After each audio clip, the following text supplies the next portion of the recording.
احنا ما بقيناش كرسي بيتباع في الوطن العربي، احنا بقينا أكاديمية ومعترف بيها عالميا.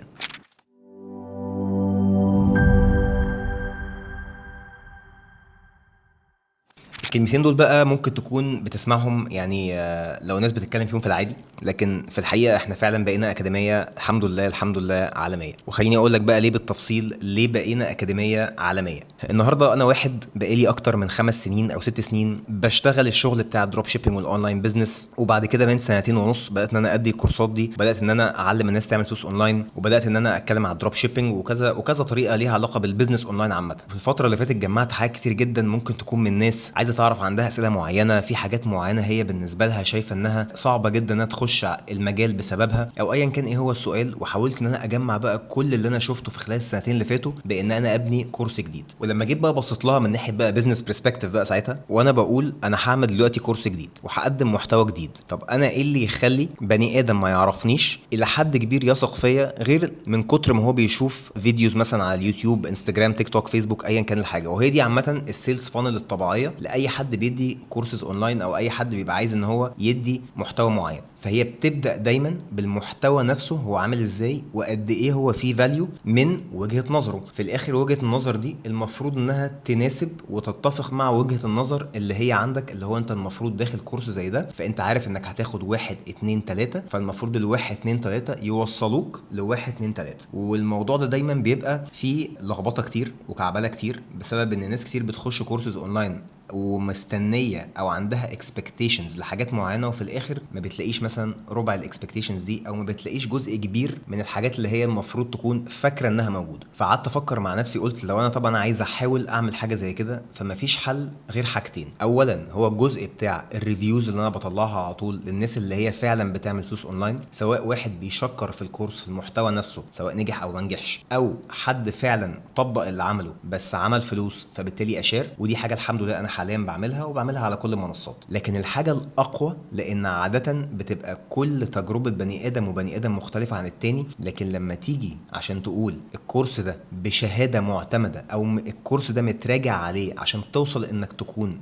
اكاديميه فعلا، ده اللي اصعب. وده فعلا اللي انا اشتغلت عليه وبدات ان انا اعمله. فجيت بقى من شهر 3 اللي فات، من شهر 2 انا اسف، من شهر 2 2025 بدات في الكورس الجديد، حضرت الكونتنت بتاعه. طبعا تحضيرات الكورس دي ممكن لو حد عايز يبقى يفهم اكتر ازاي يحضر كورس وازاي يعمل كورس اساسا، اكتبوا لي في الكومنتس لو انتوا عايزين تعرفوا اكتر البروسيس دي بتمشي ازاي، لان هي بروسيس معقده جدا وصعبه جدا ومهلكه جدا جدا جدا فوق ما انتوا متخيلين. انتوا بتشوفوا الاند برودكت بس ما بتشوفوش طبعا اللي بيحصل وراه. ومش مستني طبعا ان حد يبقى اللي هو حاطط في اعتباره ان هو يعني ايه الراجل ده تعب، لا طب خلاص طب تمام ده الكورس ده يبقى حلو، لا خالص. محدش بيفكر بالطريقه دي اصلا، ولا انا بفكر بالطريقه دي.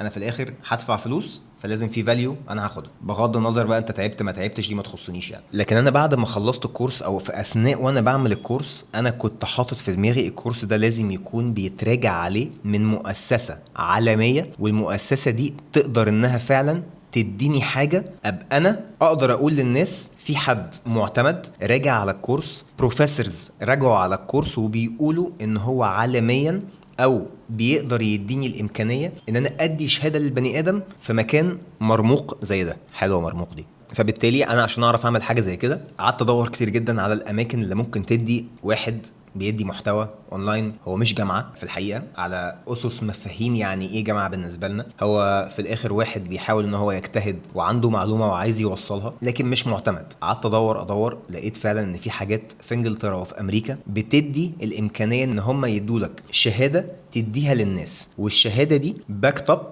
ببروفيسورز بيراجعوا على الكورس بتاعك وبيشوفوا انت عملت ايه في الكورس والبروسيس ماشيه ازاي. وانت لا تتخيل كميه الايميلات وكميه الحوارات اللي انا دخلت فيها معاهم عشان بس الناس تقول لي ابروفد، انت بقيت سيرتيفيكت بروفايدر. وعشان حاجه زي كده تحصل لازم بتدفع فلوس في الاول، ومبلغ كبير مش مبلغ صغير، عشان يقبلوا ان هم يراجعوا عليه. وبعد ما بيراجعوا عليه بيبداوا بقى ان هم يخشوا معاك في تفصيله في الويب سايت نفسه وفي الكورس المحتوى نفسه. فاللي انا عملته بعد كده، حتى هتلاقوا ان في كورس احيانا في ناس لما تيجي تخش الكورس هتلاقي فيه نسخه انجليزي ونسخه عربي. اللي انا عملته ان انا خدت الكورس ده كله وبعد كده عملت له ابلود على بلاتفورم اي. في الاول كنت هستخدم 11 لابس، وبعد كده استخدمت بلاتفورم تاني اسمه ميمكس بان اعتقد، ده صيني. ده عشان اسجل كورس حوالي 50 جيجا كان بيتكلف على 11 لابس حوالي مثلا 60,000 جنيه 65,000 جنيه. عملته في الصيني ب 18,000 جنيه، بس دي معلومه على جنب يعني. المهم خليت الكورس كله بقيت واحد بتكلم هندي انجليزي، ده اللغه اللي انا اخترتها في الاول. انا اتلخبطت،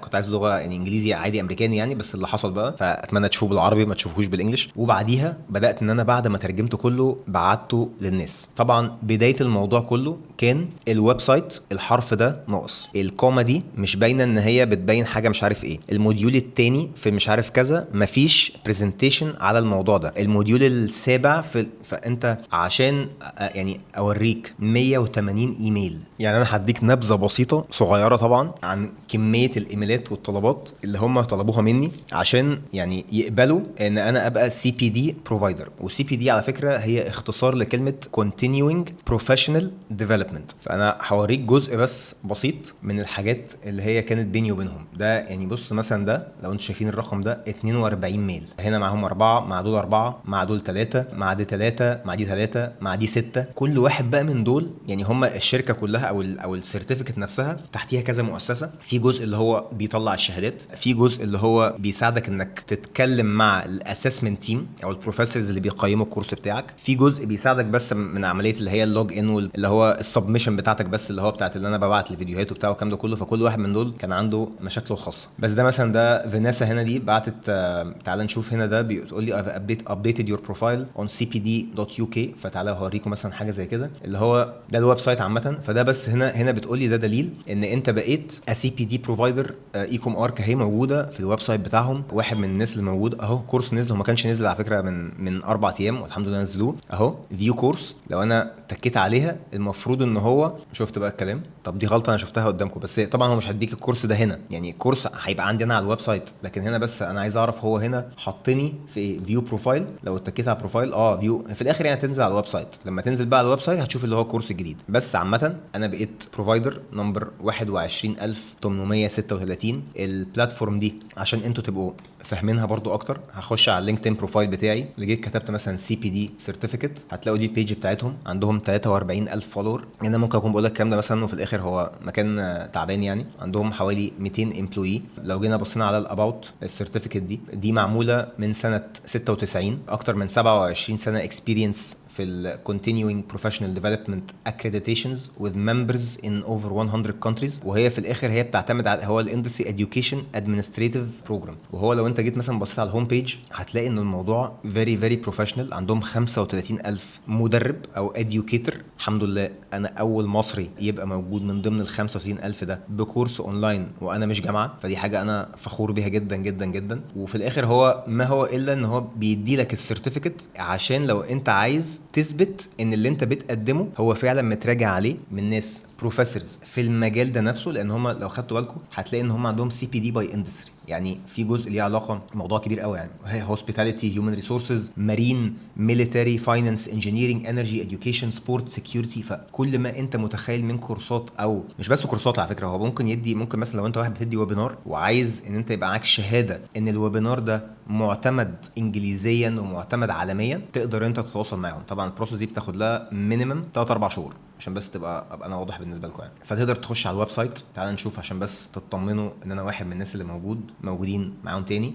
ادي لو دخلنا على بروفايدرز اللي هو ان انا بدي الشهاده، انا بروفايدر للشهاده اهو.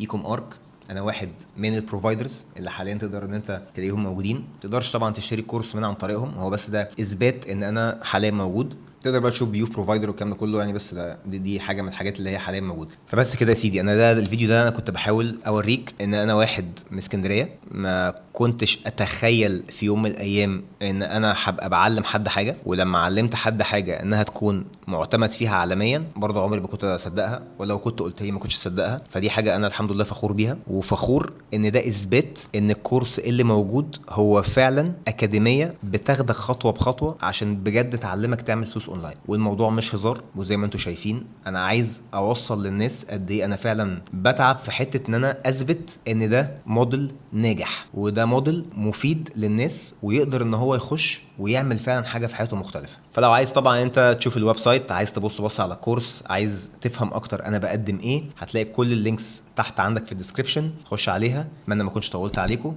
اشوفكم الفيديو الجاي. صباح الفل.